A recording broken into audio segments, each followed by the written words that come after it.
Good morning बेटा। My self Rekha Daiya. I am going to teach you hydrostatic. ठीक है, इसमें यूनिट बनेगी चैप्टर वाइज। तो अभी मैंने आपको फर्स्ट चैप्टर जो कि क्या है, प्रेशर एट ए पॉइंट, इसके मैंने आपको पीडीएफ भेजी है।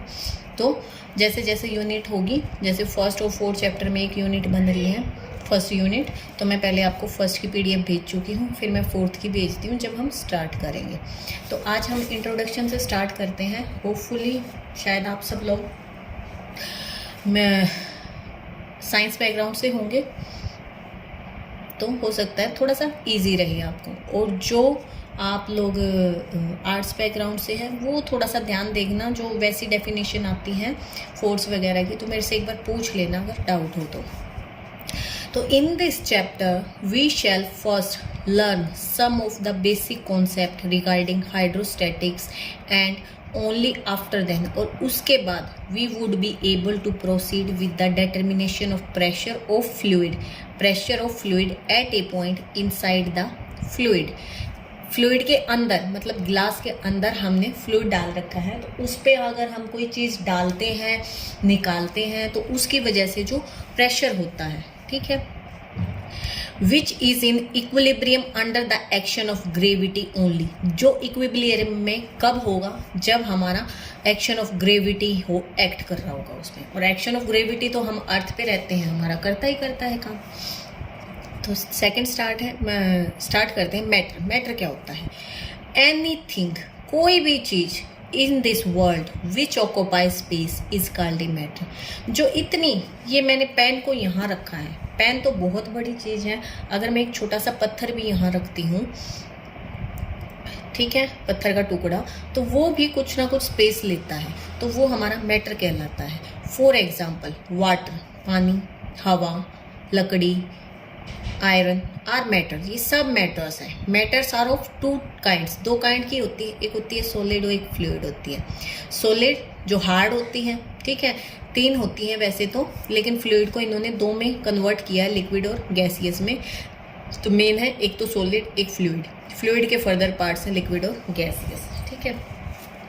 अब आता है सॉलिड। सॉलिड क्या है? A solid is a matter which neither flows nor is capable of flowing, ना तो फ्लो कर सकती है और ना ही उसकी कैपेसिटी है कि वो एक टाइम के बाद फ्लो करेगी, ठीक है। फॉर एग्जाम्पल लकड़ी है, सॉलिड मैटर है। सॉलिड क्या होती है? एक डेफिनेट मास होता है, मतलब कुछ ना कुछ वेट होता है उसमें, और एक डेफिनेट शेप या साइज होता है। रेक्टेंगल है, ब्लॉक है, पेंटागन है, हेक्सागन है, ऑक्टागन है, कुछ भी हो सकती है वो, ठीक है। फ्लूइड क्या है? एक ऐसा मैटर जो फ्लो करता है, बहता है, and is capable of flowing, या फिर उसकी कैपेसिटी है, जैसे फ्लो कर रहा है, जैसे डायरेक्ट वाटर हम ले लेते हैं कि वो फ्लो कर रहा है, लेकिन कैपेबल ऑफ फ्लोइंग मतलब कि वो अभी फ्लो नहीं कर रहा है लेकिन हो सकता है। जैसे हम हनी लेते हैं, हनी को जब हम टेढ़ा करते हैं तो थोड़ा टाइम के बाद स्लो मोशन में वो मूव करता है, तो वो कैपेबल ऑफ फ्लोइंग हो गया, एक फ्लो हो गया। फॉर एग्जाम्पल वाटर, एयर है, हवा चल नहीं रही है लेकिन चल सकती है। हाइड्रोजन गैस, ये सब क्या है? फ्लूइड है। ए फ्लूइड में भी आइदर इनकम्प्रेसिबल, या तो हम उसको प्रेस कर सकते हैं या नहीं कर सकते हैं। ए फ्लूइड विच इज़ इनकम्प्रेसिबल, जिसको हम दबा नहीं सकते। मान लो गिलास में वाटर भरा है और उसके ऊपर से हम कोई पिस्टन लगाते हैं या कोई क्रॉक लगाते हैं और उसको दबाने की कोशिश करते हैं, तो वो क्या होगा? उछल के बाहर आ जाएगा, ठीक है। तो उसको जितनी जगह चाहिए उतनी चाहिए ही, तो वो इनकम्प्रेसिबल होता है। लेकिन जो गैस होती है वो कंप्रेसिबल होती है। फॉर एग्जांपल वाटर, कोल तार, ये क्या है? सारे लिक्विड क्या होती है? एक डेफिनेट मास होती है। साइज कैसा होता है? जिस चीज़ में डालेंगे वैसा ही साइज। गिलास में डाला तो गिलास की शेप ले ली, बाउल में डाला तो बाउल की शेप ले ली। If water or any other liquid is powered in some vessel, it takes shape of that vessel.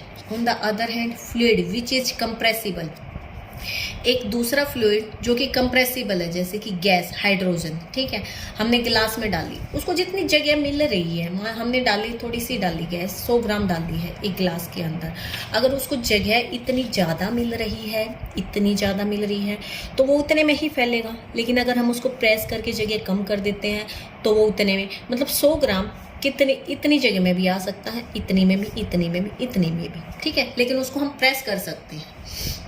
एक टाइम के बाद तो वो भी नहीं होगी, लेकिन लिक्विड में वो बिल्कुल ही नहीं होता है। Compressible called gas, air, hydrogen are example of gaseous fluid. एक gas of definite mass has neither, ना तो इसकी साइज होती है ना शेप होता है।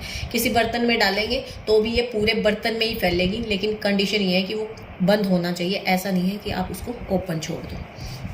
अब आता है हाइड्रोस्टैटिक, हमारा मेन पेपर जहाँ से स्टार्ट होता है। What is hydrostatic? Hydrostatic is that branch of mathematics which deals with the determination of condition of equilibrium. Hydrostatic maths की वो ब्रांच है जो डील करती है determination of condition of equilibrium of mass of fluid together with the determination of reaction exerted by the fluid upon the bodies. कि mass of the fluid क्या है, वो इक्विलिब्रियम में है, या फिर जब हम उसके अंदर कोई बॉडीज डालते हैं तो वो प्रेशर क्या एग्जर्ट करता है लिक्विड उस बॉडी के ऊपर, which with which they are in contact. जैसे कि मान लो ये एक हमारा बीकर है, इसमें लिक्विड भरा हुआ है हमारा, और इसमें मैंने एक छोटा सा सर्कल की फॉर्म में लकड़ी का टुकड़ा डाला, ठीक है। वो यहाँ पे फ्लोट हो रहा है, हैवी वेट है तो डूब जाएगा, लेकिन थोड़ा नॉर्मल है तो फ्लोट हो रहा है। तो इसकी वजह से क्या प्रेशर होगा, क्योंकि मान लो लिक्विड यहाँ था और ये डाला, तो कहीं ना कहीं थोड़ा सा रेंज होगा। आप डाल के देखो, कंचा वंचा डाल के देखो पानी के गिलास में, थोड़ा सा रेंज होगा, ठीक है। तो इसकी वजह से अब इस फ्लूइड पे क्या प्रेशर एग्जर्ट हुआ, या फ्लूइड इस पे क्या प्रेशर एग्जर्ट कर रहा है, ये स्टडी जो है हमारी, ये हाइड्रोस्टैटिक कहलाती है। बॉडी फोर्स, बॉडी फोर्स क्या होता है, a force which act through out the body is called body force. जो एक बॉडी लगा रही है दूसरी चीज के ऊपर, वो हमारा बॉडी फोर्स होता है। For example weight of a body, weight क्या है किसी इंसान का, वो बॉडी फोर्स कहलाता है।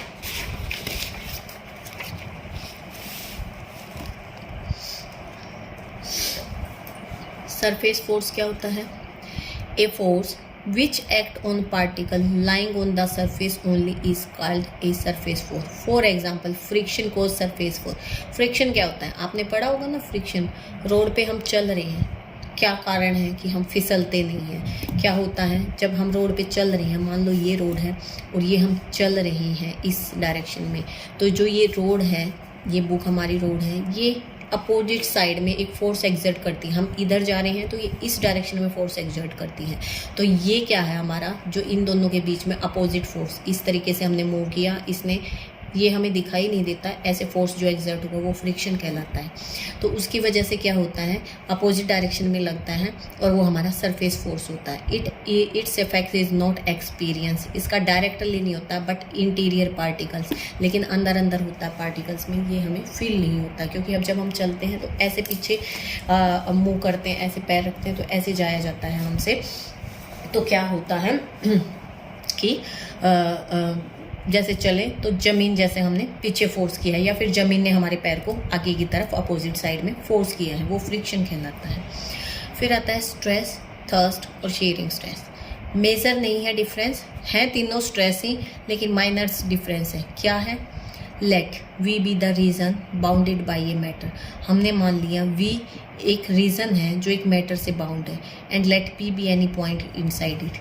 ये एक बॉडी है, ये एक पी पॉइंट है, ये वी पूरा रीजन है, ठीक है। पी पॉइंट लाई कर रहे हैं इस बॉडी पे। Imagine small plane surface alpha of unit area. एक हमने छोटा सा सरफेस मान लिया अल्फा, कोई भी, ठीक है, अल्फा सरफेस मान लिया जिसका एरिया क्या है 1 यूनिट है, प्लेस्ड एट पी, पी पे हमने रखा है। The plane alpha separate the region at P, P पे 2 पार्ट्स में डिवाइड करता है। Each exert a force on other across alpha.